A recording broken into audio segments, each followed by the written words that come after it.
नारी माने केउं दिन चूड़ी चेंज करवा दरकार आपण मैंने भी यहाँ जानवा चाहते ना ताहले आपण मैंने जानती कि नारी माने केउं दिन चूड़ी चेंज कले शुभ मना जाए। आज ये वीडियो रे आमे माने कंप्लीट जानिबा शास्त्र और परंपरा अनुसार चूड़ी चेंज करिवार सठिक दिन गुड़िक हेउची सोमवार। सोमवार भगवान शिवंकर दिन एही दिन चूड़ी चेंज कले घरे शांति और सुख आसे बोली विश्वास रही। यहाँ को छाड़ी आपण मैंने आउ केउं दिन चूड़ी चेंज करिवे सीटा होउची बुधवार।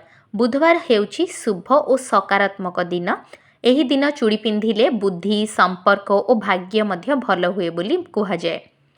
ताकू छाड़ी आपण मैंने जदि शुक्रवार चूड़ी चेंज करूचंती ताहले शुक्रवार रे माँ लक्ष्मींकर दिन जेहेतु एही दिन चूड़ी चेंज कले मध्य धन समृद्धि और सौभाग्य वृद्धि पाए। एहा को छाड़ी को दिन आपण माने करिवे नाही चूड़ी चेंज। रविवार और शनिवार दिन चूड़ी चेंज करने को अवॉइड करंतु। अनेक लोक एही दुई दिन चूड़ी साधारणतः चेंज करने को पसंद करि नथांती। जदि आपणकर सेतिकी अर्जेंट नाही ताहले आपण माने एही दुईटी दिन को छाड़ी बाकी दिन गुड़िकर चूड़ी चेंज करि पारंती कारण एही दिनटी को अशुभ माना जाए। चूड़ी जदि भांगी गले आपण माने कौन करें से दिन ही नुआ चूड़ी पिंधि नियंतु ताहा ही भल। भंगा चूड़ी रखिबाकू शास्त्र रे भल मना जाए न थाए तेणु करी आपण माने मध्य सेही परी करंतु।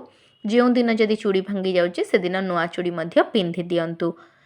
एही तथ्य गुड़िक परंपरा और विश्वास उपरे आधारित। जदि आपंको वीडियोटी भल लगिला ताहले वीडियोटी को लाइक करंतु, शेयर करंतु, चैनल को मध्य सब्सक्राइब करि नियंतु।